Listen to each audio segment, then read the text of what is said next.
Bientôt, tu auras enfin compris le sens des mots. Exigence, dépendance, résilience, scandale sanitaire, sélection naturelle, résilience alimentaire, transhumanisme, permaculture et universalité. Tu as appris récemment de nouvelles façons de prononcer tes phrases, avec ces nouveaux termes devenus récurrents. Confinement, déconfinement, reconfinement, crise sanitaire, distanciation sociale, asphyxie, masques obligatoires et résilience alimentaire. Le début d'une nouvelle désillusion que tu as pris le temps d'accepter pour protéger ton semblant de vie, peut-être à force de faire semblant de vivre jusqu'ici. Tu as appris à respecter ta propre docilité avec ces attestations que tu t'écrivais à toi-même pour cultiver et maintenir ton propre asservissement. Tout ça pour t'autoriser à sortir de ton propre enfermement. Pendant que tu prenais conscience que des animaux étaient eux-mêmes enfermés et asservis contre leur gré, en permanence, toute l'année, 24 heures sur 24, et seulement afin de servir tes intérêts gustatifs, affectifs ou de divertissement. Tu as appris à respecter des distances avec ceux que tu aimes et même avec ta propre nature. Tu as appris récemment ce que pouvait signifier la fermeture des frontières. Tu as joyeusement découvert que la plupart des produits que tu aimais consommer provenaient d'une terre ou d'une région souvent très éloignée de la tienne.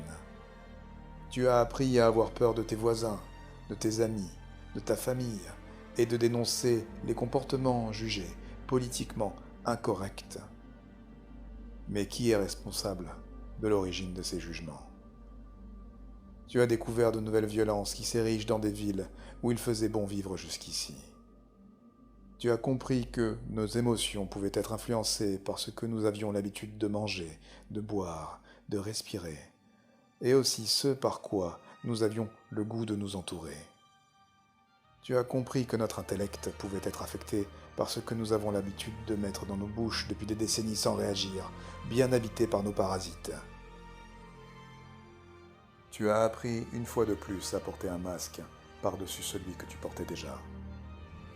Tu as compris que nous étions trop intoxiqués pour rester lucides. Tu as découvert que nous pouvions nous énergiser et modifier nos cycles physiologiques en apprenant simplement à mieux respirer. Tout ça pour découvrir qu'il est indigne de tenter de s'oxygéner sous un masque, peu importe sa forme, sa norme ou sa configuration. Dis-moi, tu en as appris des choses pendant que tu étais confiné. Tu as compris que nous pouvions vivre à deux dans de tout petits espaces. Tu as compris qu'il n'est pas forcément utile de passer chaque soir devant Netflix, Amazon Prime Video, Disney ⁇ ou OCS pour t'offrir un semblant de divertissement. Tu as une femme, un mari, des enfants, des animaux de compagnie, des terres, des plantes qui nécessitent bien plus d'attention qu'une connexion vers ces autres virtualités. Pourquoi n'essaies-tu pas de rendre appréciable ta réalité? Tu as compris que nous faisons qu'un avec cette nature que nous nous entêtons parfois d'oublier. Tu as appris qu'il était temps de se lever tôt pour agir tôt, afin de changer ces rythmes insidieux que nous avons adoptés et qui nous animent parfois, pour ne pas dire souvent, dans la mauvaise direction. Tu as appris que nous pouvions vivre seuls plutôt qu'à deux. Puis tu as appris qu'il valait mieux vivre à deux que de poursuivre sa vie seule. Tu as compris que les paradoxes étaient des constituants indispensables et indiscutables de nos vies, de nos existences, de notre univers. Tu as appris à méditer sur la vacuité et désormais tu en as compris son importance. Tu as appris qu'il vaut mieux rester authentique et t'entourer de tes pairs plutôt que de jouir de ces incessantes futilités sociales parmi celles et ceux qui font semblant de te ressembler. Tu as compris que tu pouvais vivre en totale autonomie alimentaire, et pourquoi pas en totale autonomie énergétique, mais qu'il sera difficile d'y parvenir seul. Évidemment, tu as besoin des autres. Les autres ne sont pas que des reflets, ils font aussi partie de nous. Alors, il est inutile de tenter de nous dissocier.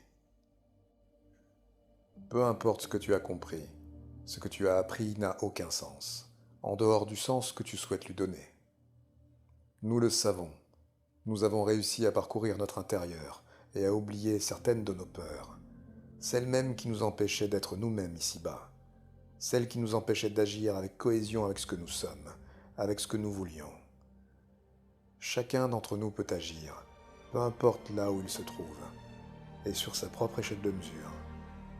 Nous sommes tous les rouages de notre monde, de notre système si habilement créé avec ses insidieuses mécaniques. À nous de les articuler dans de meilleures directions.